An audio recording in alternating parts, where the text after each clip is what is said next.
welcome back to Voyage of a Time Wanderer, and happy Jane Austen July. I realized that I haven't actually done a little reading update yet. I've been collecting some vlog footage, but I haven't actually talked about how my Jane Austen July is going so far. It is Tuesday, July 5th, and I have been thoroughly enjoying the books that I have started reading so far for Jane Austen July. So I thought I would just give a little reading update. The first book that I actually started in June, in the tail end of June, and I'm almost finished now. I think I have about an hour left of listening, and that is Jane's Fame. I am really enjoying this audiobook so far. It's a really unique biography of Jane, and it's really focusing on her legacy and how kind of her fame developed, and that's a aspect of her career, I guess, that I haven't really seen covered in other biographies that are just focused on her actual lifespan and time period. So I've definitely been really enjoying this, and it's added some really unique insights and information into my knowledge about Janeites and how Jane became such a beloved author. And then I've also been listening to Pride and Prejudice along with the group read schedule, and I am definitely really enjoying this reread of Pride and Prejudice. It's my first time listening to the Rosamund Pike audiobook, and it is just as delightful as everyone said it was. As always, it's a delightful story, and it's funny, this is actually my first time rereading Pride and Prejudice, so I've read it in the past, but this is my first reread, and just because I've watched so many movie adaptations, I still feel like I totally know the story, and there's not really any surprises. It's just a super comforting and enjoyable listen. And then I've also started one of my other kind of devotional nonfiction reads, which is Jane Austen's Genius Guide to Life on love, friendship, and becoming the person God created you to be. I am reading just maybe 10 pages a day of this, so that it's fairly short, and I'm trying to have it last the most of the month, if not at least the first half. So I just have read the introduction and the first chapter, and I'm about to enter the chapter on Pride and Prejudice. So I'm really looking forward to getting into the meat of this book, but the introduction has already been really interesting about how Jane Austen implemented, I guess, or incorporated Aristotle and his viewpoints, and kind of how that impacted her and her Christianity, and how that is displayed in her books. So I'm definitely really enjoying this so far. I just had a 4-day weekend. It was Canada Day on Friday, so I had that day off of work, and then I took the Monday off as well, so I had a 4-day weekend. I've enjoyed some crafting projects. I just finished knitting part of a baby set for a friend of mine that's having a baby, so I've made a little baby vest and baby bonnet. So cute, so little. So I finished that up on the weekend, and then I also decided that I had this pillow that was desperately in need of a refresh, but I couldn't really find any pillowcases or pillow shams that I liked at the shop and that I thought really suited my room and decor and the colors and everything. So I tried my hand at quilting, and I have just finished this beautiful pillow sham, and I have just the hand stitching of the binding to do. So my plan now, I just got home from work, I'm going to turn on my Pride and Prejudice audiobook and do a little bit of hand sewing.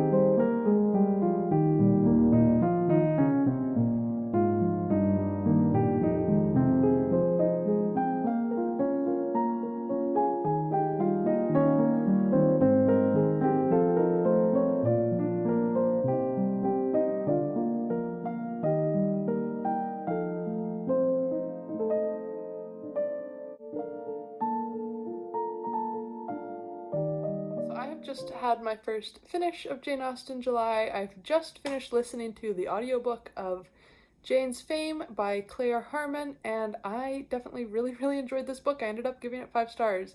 It's one of my nonfiction picks for Jane Austen July, and like the title suggests, it was all about Jane's fame.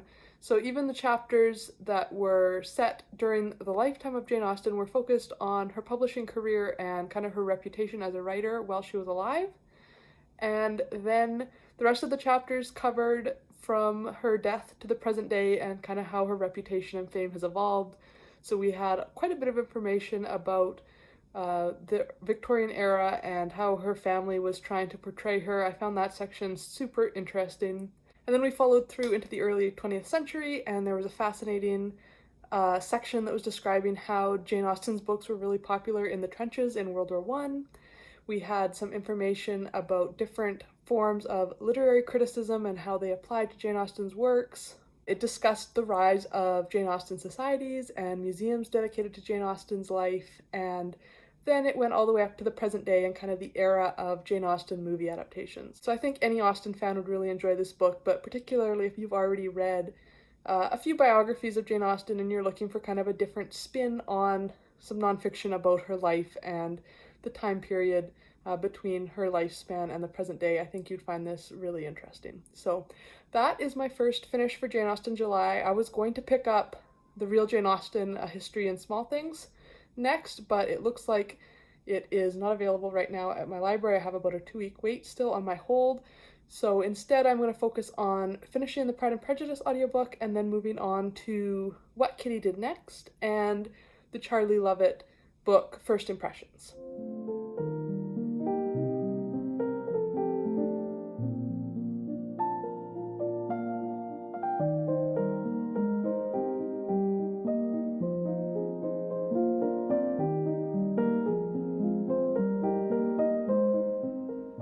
Just on my lunch break here at work and just wanted to give a quick update on my reread of Pride and Prejudice. I'm absolutely loving listening to this audiobook. The Rosamund Pike narrated audiobook is certainly an incredible way to experience this book again. And, you know, I knew Pride and Prejudice was my favorite Jane Austen book, but like, wow, it is really a really incredible book. Like, is it the perfect novel? Perhaps. Like, it is so, so good, and I'm just loving being back in this world of Pride and Prejudice. I'm definitely, on this reread, struck by a couple things that I didn't feel like I picked up on in my first read. I feel like the first time through I was definitely like, very much, Elizabeth was basically perfect and Darcy had to change to be worthy of her, and I think on this reread both of the character flaws are coming through a little bit more, and I'm realizing that both of them did have to grow and change to be perfect for each other, I guess. I also found it interesting in chapter 10, there's some excellent foreshadowing when Elizabeth is at Netherfield nursing Jane, and there's a discussion about how Bingley is kind of variable and easily swayed, and that's a character flaw of his, and that's such excellent foreshadowing for later in the book when Darcy's able to persuade him to give up on Jane. And I just reached the part where Lizzie is visiting the new Mrs. Collins, and she's just received Darcy's first proposal and it's gone so badly, and then she's read the letter and realized how unjustly she has judged him in the past. And I was also thinking it was funny, some of the dinner scenes where they're at Rosine's Park and Lady Catherine de Bourgh is being quite inappropriate in her questionings towards Elizabeth, and it's like, wow, you know, Mr. Darcy, pay attention, Elizabeth is not the only person who has family that shows a lack of propriety. And anyway, I am pretty much halfway through the book now and just wanted to pop on to share how much I am enjoying this reread of Pride and Prejudice.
Saturday, July 9th. I am sitting here on my balcony surrounded by my little garden.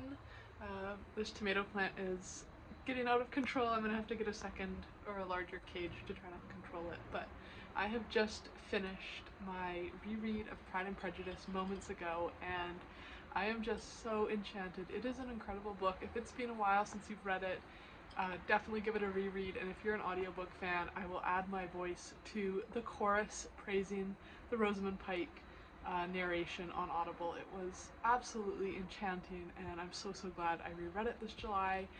And yeah, I just wanted to pop in and say how much I loved rereading Pride and Prejudice. It's definitely, I knew I loved it, but yeah, it's definitely one of my favorite books of all time, and it was so enjoyable to listen to.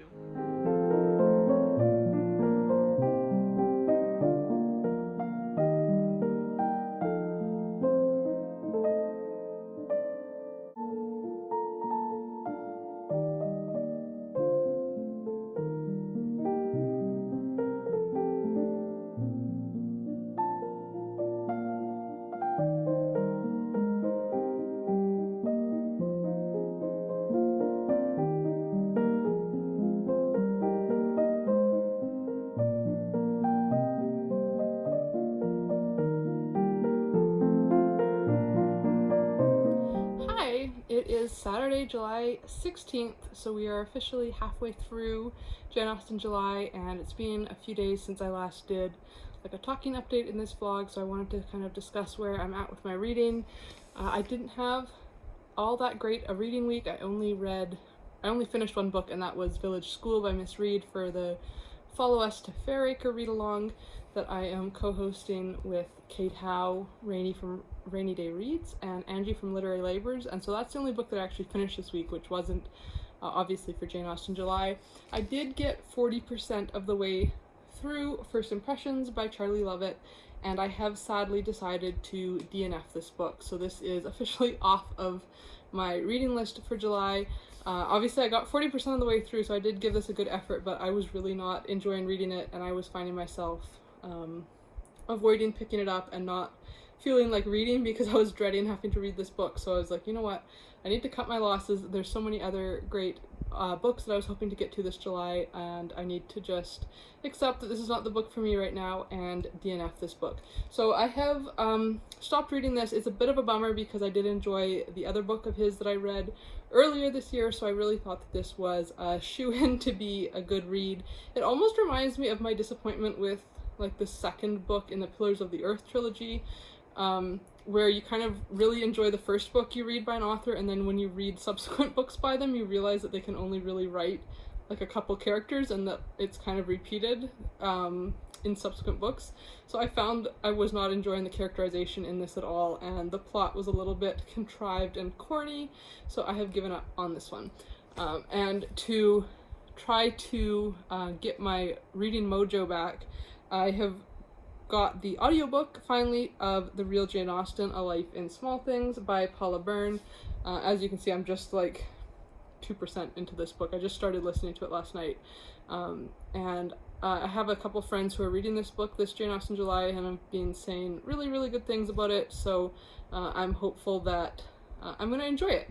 I find reading about Jane Austen's life and learning more about kind of the intricacies of the time period that she lived in has both been really interesting, but then has also added to my enjoyment of rereading her books, knowing how she wove social history from her time period as well as like elements of her own real life into her stories. So I think I'm going to really enjoy The Real Jane Austen, and hopefully that's going to pull me out of the reading slump that First Impressions almost put me into. And it is a very exciting day because I am about to start the new Netflix Persuasion adaptation, and I have heard nothing but bad things about this. Literally every person that I know who's watched it already has nothing good to say, and like every article that I've seen about it is pretty negative. So I'm going in with rock bottom expectations, and I'm going to be viewing it almost as like a parody of a Jane Austen adaptation, and I'm hoping I will still find a couple things to enjoy. But that is my evening plan. It is super hot, so I have my fan on. I've got some ice in a water bottle here, and I am going to sit on my bed and see how badly a movie can butcher Jane Austen. So that's pretty exciting. And yeah, if you have watched the Netflix Persuasion, I'm sure you'll have strong feelings. And I can't wait to see what I think.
So it is Tuesday, July 26th, and I thought I would give a quick reading update. We are having a heat wave, so I am sitting in the car with the AC on, waiting to pick my husband up from work. My mom and sister came to visit for the last weekend, so I had 4 days off, and we had a lot of fun doing different summer things, most of which I forgot to record for this vlog. So I haven't done a ton of reading, but I did just finish up The Watsons, which is one of Jane Austen's unfinished works, and I really enjoyed it. I ended up giving it 4 stars, and as I was with Sandington, I'm desperate to know how she would have finished off this book. It's interesting because it's a bit different than Sandington, which was unfinished because she was writing it when she passed away. The Watsons was a book that she put aside on her own. I think she finished writing the fragment at least 10 years before she died, so it was one that she decided she didn't want to pursue completion of. So it's kind of interesting to speculate maybe why she didn't want to finish that book or what she didn't like about it compared to her other novels. The edition that I read had a foreword by James Edward Austen Lee, where he said that he thought the main character was too impoverished and in a position in society that would lead to possible degeneracy, and like a singer who started too low, Austen knew she just had to quit. So I found that kind of weird. I was like, I don't know, maybe I don't know as much about class as I thought I did, but I don't see her as being that much more impoverished than other Jane Austen characters, so I don't know if that's really the reason why Austen set it aside or not. But overall, I really enjoyed it, and it's just fascinating when you read these snippets of Austen's writings that aren't her main 6 novels to realize that if she had finished this and published it, it would be as well known and as part of our cultural milieu as her other books, and to know that this is like brand new and has never been even adapted for the screen, I don't think, at least not in a major movie. Yeah, it was just really interesting, and I am desperate to know what would have happened with Emma Watson. There was a couple intriguing potential love interests, and I'm really wondering which one Austen would have chosen. So those are my thoughts on the Watsons, and I'm really hoping to be able to finish up a couple more Jane Austen July titles before the end of the month.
It is Sunday, July 31st, so it is the final day of Jane Austen July for 2022, and I thought I would share my final reading update.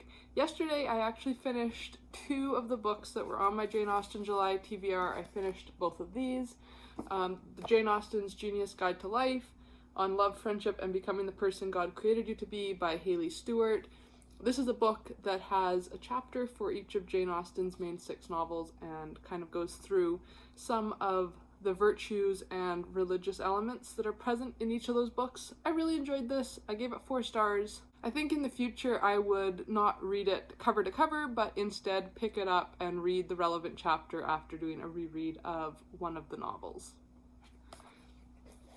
And then I also finally finished What Kitty Did Next, and I absolutely loved this. I would highly recommend this if you're a fan of the other Bennet sister. You definitely need to pick this up. It felt very true to Austen's writing and characterization. There's some great seasonality, a beautiful description of a frost fair on the frozen Thames River, and some other, seasonal themes throughout the book. And I also really got to spend a lot of time with Jane and Bingley and with Elizabeth and Darcy, so it was really fun to get those glimpses into their lives in London and in Pemberley and at Netherfield. And this book also gave Mr. Bennet a little bit of a redemption arc, so if you're someone who has problems with Mr. Bennet, but maybe you like how he's portrayed in some of the movies and you wish he could be a better father, this book kind of delivers in that respect. So highly recommend. I gave this 5 stars, and it is definitely up there now as rivaling the other Bennet sister for my favorite Austen spinoff. I love this, and I'm so glad I picked it up this Jane Austen July. So I have one more book that I'm going to be finishing up today for Jane Austen July, and that is The Real Jane Austen, A Life in Small Things by Paula Byrne. I'm listening to the audiobook of this, but I also have the ebook out from my library so I can reference the photos and stuff, and I would highly recommend. I'm enjoying the audiobook, but it's definitely a book where you want to have those visuals as well. And I can see why people have said this is not the best starter biography for Jane Austen. It is at times a little bit disjointed. Like every chapter, it's almost its own full essay, and they don't really link from chapter to chapter thematically or chronologically through her life. But it's been super interesting and definitely filled in some interesting little pieces of information about Jane Austen's life, but also about the social history of her time period. So I've been really enjoying that. I think I have just over an hour left of the audiobook, so my plan is to sit and listen to that now. I have my cross-stitch project that I'm going to be working on. I picked this one up last Jane Austen July, and this is where I'm at so far. The pattern is called Pride and Prejudice, which is why I started it during Jane Austen July. But to me, it's a little bit more Narnia. I'll show you the pattern. So it's got this girl in Regency dress sitting under a tree reading with a lion in her lap. So I thought that would be a beautiful piece to have in my library one day. And my library one day, as if I'm gonna have a home library one day. We can always dream, right? If not, I'll put it on my bookshelf. But I definitely have a long way to go, but I am more of a process than a product cross-stitcher, so I just chip away on this every July, and maybe in like 5-10 years I'll have a finished piece. So that's my plan for the rest of this morning. I have 3 chapters I think left. Yeah, 3 chapters left of my audiobook of The Real Jane Austen, and then I will be done the Jane Austen July reading that I managed to get to this year. There's a couple books that I either DNF'd or didn't manage to get to from my original TBR, but I'm still really happy with my reading progress this month, and I have loved the books that I've got to, and just thoroughly enjoyed another month engrossed in the world of Jane Austen. So I hope if you participated in Jane Austen July, you had a wonderful reading month as well.